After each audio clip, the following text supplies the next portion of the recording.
Hey friends, and well, let me be honest, probably before this video is over, some of you will consider me as an enemy. But I wanted to share a couple minutes about my thoughts, not only on the tragedies that we have been experiencing over these past months, and especially these last couple of days with the shootings of our black men, but what I'm coming to learn over my 23-year journey of being a white man, living and ministering amongst my black family here in several inner cities of Chicago. And I'm going to speak very black and white because, let's be honest, it's a black and white issue. I want to take you to the book of Exodus, chapter 1, and I wanted to share a little bit of what took place prior to the rise of Moses. When I read that, it talked about that the Pharaoh became concerned and very fearful that the Hebrew slaves were growing in number and in power. So in order to maintain their oppression, he put upon them great labor. He put upon the Hebrew slaves cruelty to keep them down. However, they still grew. And so he brought together some midwives, and he instructed them that when a Hebrew boy was born, kill him. Well, these midwives did not follow, and the Hebrew slaves continued to grow. Eventually, the Pharaoh became so hatred and towards those Hebrew slaves that he made a decree. He put out an order that male baby boy Hebrew slaves were to be killed by casting them into the Nile River.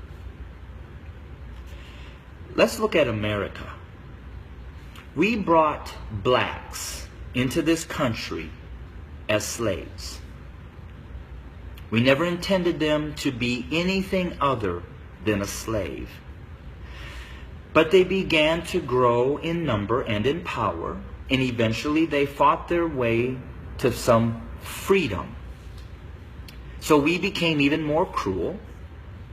And to keep our black Americans down, we lynched.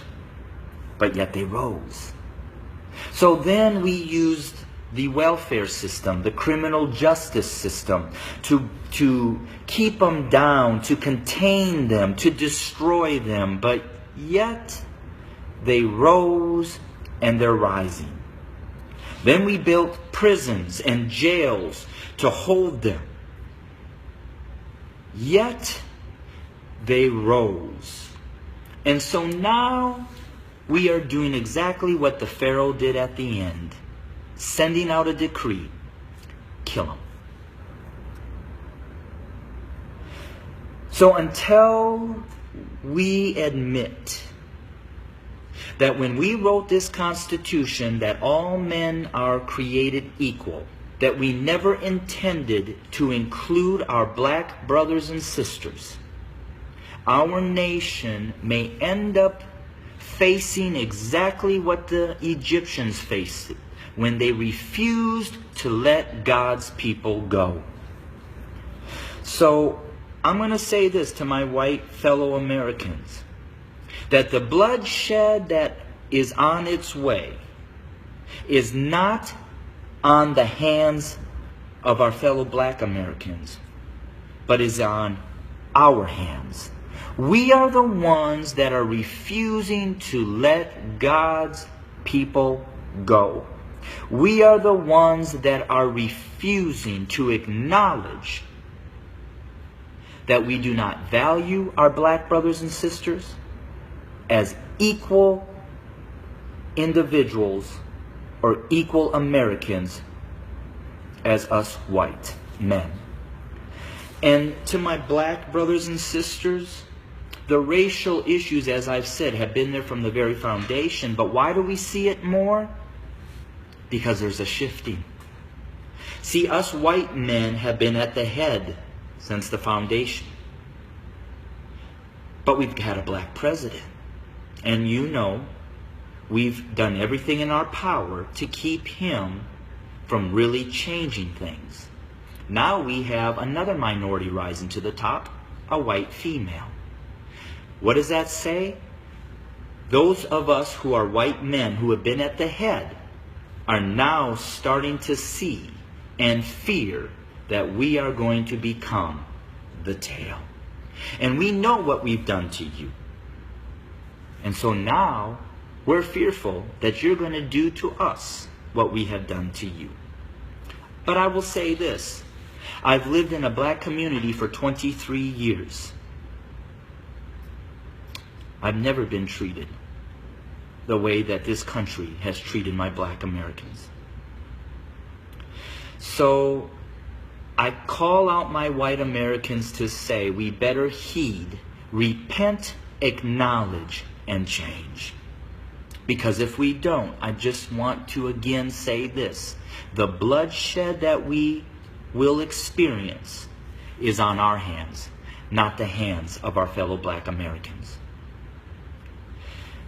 I welcome your comments. I welcome your feedback. Hit me up on Facebook or go to my webpage at www.studio2911.org. Again, that's studio2911.org. I don't necessarily know the answer, except for us white Americans need to repent, acknowledge the lies that we have taught, acknowledge our value system of equality. It is not here, and it does not include our black brothers and sisters. And we need to change, and we need to change now. Thanks for your time. Bless you.